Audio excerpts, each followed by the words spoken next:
Tuesday night. I'm not sure what you're cooking for dinner, but I thought it was about time I hop back here on Facebook Live and show you what we're having for dinner here at the Tosti home. So we had found this recipe in a magazine for this Chicken Florentine Artichoke Bake.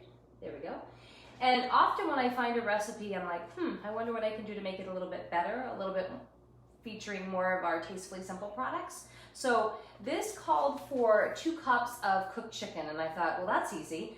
I'm just gonna go grab some magic chicken. And if you haven't seen magic chicken yet, it's when you take this blend of onion, garlic, and seasoned salt and add about 2 cups of it to about 5 pounds of chicken in the crock pot, 2 cups of water or broth, let it go on low for about 5 hours, and then take it out and fork shred it. So we always have magic chicken ready in bags here at the house to go. It's in our freezer. And I have a party to teach tonight online, so I needed dinner to be quick. So that's where the chicken is coming from. I used magic chicken.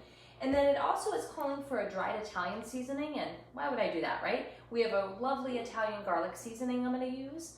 So what I'm gonna do is show you what I've done so far.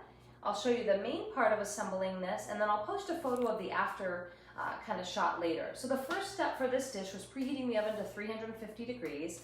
I needed a large rectangular dish, and I have that ready to go. And then I had to do a small onion in about a tablespoon of butter on the stove, and I have had that cooked for about 5 minutes. It's ready to go. So now what I'm gonna do is start the main ingredients for the dish. I have everything kind of chopped to make it go quickly for you, but I thought you might wanna join in and see what's going together here. Okay, so the first thing that they want me to do is to do two eggs. So we're gonna go ahead and do those here in the bowl. 1 and 2. Check them for shells, good to go. All right, so after I do the eggs, it's telling me that I need to do milk, about 1/4 cup, or 1 1/4 cups of milk. So I have that already measured and poured. So I'm gonna pour that right in here. It also wants about 1/2 teaspoon of salt. So I'm gonna do that right now.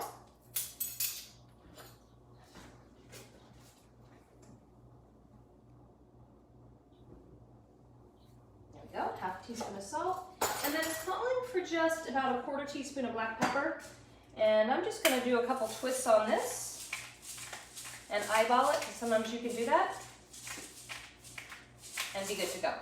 All right, so there's our pepper. So again, eggs, milk, pepper, and salt. It's telling me to whisk it. You want to do that so you don't have any solid egg yolks anymore and everything's well blended. Now, here's the fun thing with these recipes. Sometimes they call for things that I don't want to eat. Crushed red pepper, no thank you. Paprika, no thank you. So I'm just going to leave those out. So it is calling for crushed red pepper at this point. Again, I'm just leaving that out as a personal preference of mine. But let's start adding in the things that it's called for. So 2 cups of chicken. So I have that ready to go. Again, this is a magic chicken. It's going to go right in here. So nice that it's already cooked. It saved us a lot of time today. The next thing that's going in is Monterey Jack cheese, and it wants 2 cups. So I can actually just do one of these whole bags in here. I don't know about you guys, but I really like Monterey Jack. So that's going in. Brilliant, that's done. Next thing that's going in is spinach, and it called for a 10-ounce package of frozen chopped spinach that you've drained and thawed, so I have that ready. When I first looked at the recipe, I thought, oh, it's just gonna tell me to grab a bag of baby spinach. Not true, it wanted frozen, so that's going in here. And this is starting to get busy in here. So because there's a lot that's going in, I'm gonna give it, even before adding anything else to it, I'm gonna give it a couple more turns just to start mixing things up. I'd be curious to hear what you're having for dinner, so always feel free to shout that out in the comments. We're hoping to get out to the grill the next 2 nights and make dinner a little bit easier now that it's warming up and we're getting a taste of spring here in Central PA. All right, again, so I added spinach, the Monterey Jack, the chicken. All right, the bowl is a little decreased now, good. All right, next thing it wants me to add is artichokes. So I grabbed a can of artichoke hearts and I chopped those up so they're ready to go. Some people don't like artichokes. I'm sorry for you, but I really do. So they're in here. Next thing going in Is it called for tomatoes, like sun-dried tomatoes? Not really a big fan of those. So I am adding red peppers. These are roasted red peppers. You get them in the jar. I drained that out and did some chopping, and then those are ready to go as well. Okay, so that's going in here. And I'm just, again, mixing it up because there's a lot in this bowl, and I want to make sure everything kind of is well distributed before we add the next things it's calling for. So the next ingredient it's calling for is grated Parmesan cheese, not to be confused with shredded Parmesan cheese. This is the stuff that's in the pasta aisle. And it tells me that for this recipe, I need about 1/4 cup, but it doesn't want me to use all of it right now. It says just use half. So I poured out half, or I poured out 1/4 cup. I'm just gonna pour about half of it out into here. There we go. So that's in there. And then it's gonna tell me to add the onion that I've already sauteed and cooked. So let me get this mixed up a little bit more. This bowl is getting quite full.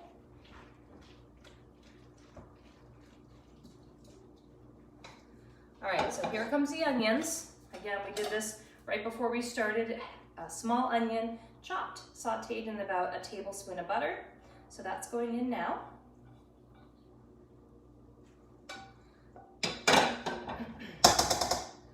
I'm gonna let my trusty cameraman zoom in on the color of this bowl while I drain some pasta that we've cooked, so you can see how pretty this is starting to look.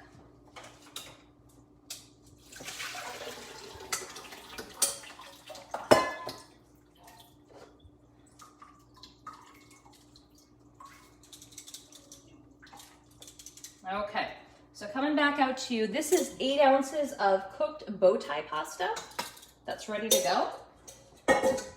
We just had that off to the side just to make it a little bit easier camera-wise for you guys. But you're just gonna cook that according to the package directions, nothing fancy.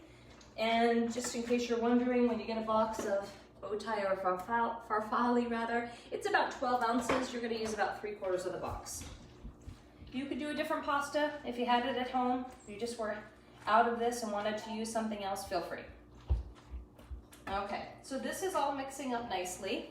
You can see why I need such a big pan, right? When I was trying to decide what to use, I was like 3 quarts, that's a pretty decent size. So that means we should have some nice lunch leftovers to go for a while. So what's gonna happen, guys, is I'm gonna put some aluminum foil over this in the pan. It's gonna cook for about 20 minutes. When it comes out of the oven, there's gonna be one more step we need to do. So the next step that we're gonna need to do after it's baked for 20 minutes is prepare a topping. And into the topping goes a tablespoon of butter that I've already melted.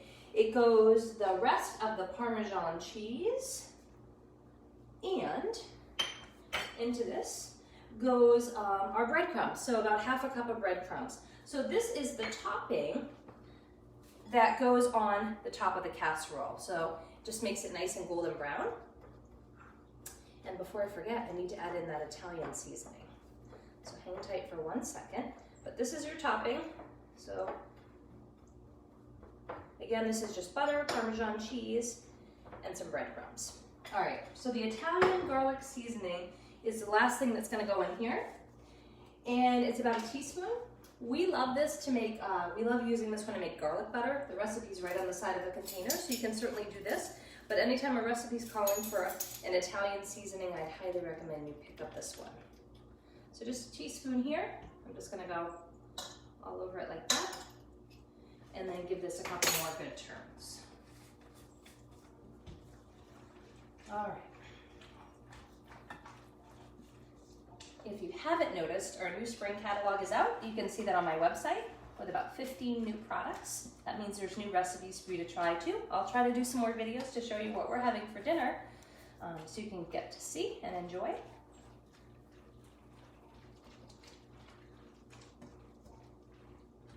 All right, so we're pretty well mixed up.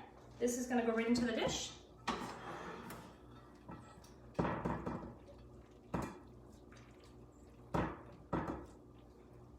That looks pretty good. I think we're gonna have a lot of lunchtime leftovers. I'm looking at the quantity. All right. Okay. looks like, guys. Hopefully you think it looks delicious. I'm just patting it down to even it out. So again, this bowl here that I made, that topping, and I'll kind of do a little more mixing off camera, it's what's going to be sprinkled on the top after you've baked it for 20 minutes. So next up here, taking some foil.